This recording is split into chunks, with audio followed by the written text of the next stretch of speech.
introduce our first speaker, Chairman of Transparency International, Lawrence Stevens.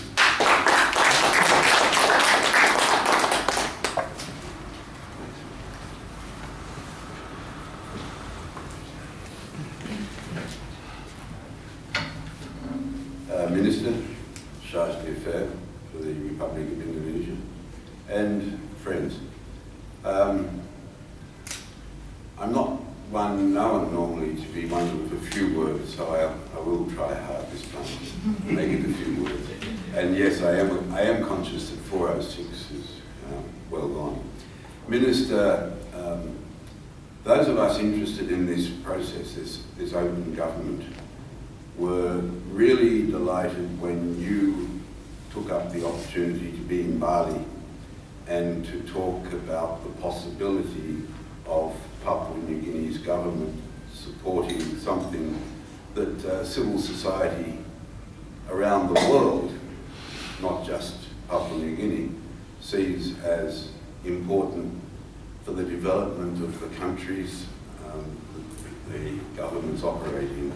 And we in Papua New Guinea know that we're challenged, and we know that the more we can do to work together to improve the way we govern and are governed, the better off we'll be.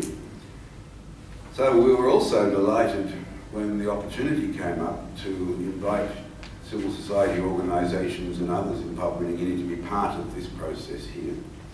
And it has been quite a challenge. It's a very busy time of the year for everybody. In your own case, Minister, you've been in Parliament, and I was also at the Parliament yesterday instead of being here for the launching of a Human Development Report. Many things taking place, but we've had good attendance, and it appears that thanks to some really hard work done by the organising group, some good outcomes are coming from this, and we're looking forward to things in the future. We're reflecting over a couple of things. One of them was a book that was given to me by the group from Indonesia on progress with changes in the law or the adoption of open government. And it was really great to see the efforts happening there and the advances they're making, and to feel that we could somehow learn from and perhaps benefit from seeing which of these could apply to us.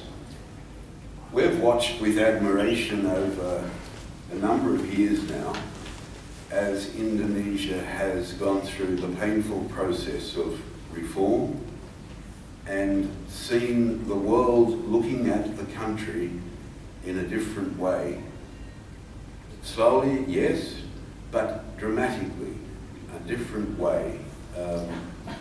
And we see Indonesia earning the position it holds now on the Corruption Perception Index, which I know might be disappointing to Indonesian people, but from the point of view of those of us who haven't achieved those heights, we have a long way to go yet.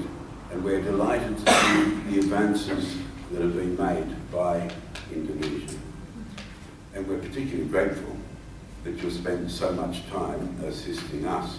We're conscious of the size of your nation and the numbers of people you have to deal with.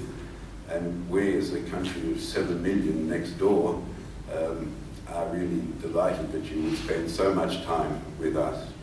The issues that we're facing, I was reflecting again on that today. I got a position in the public service in Australia initially, and then was transferred to a position in the Papua New Guinea public service.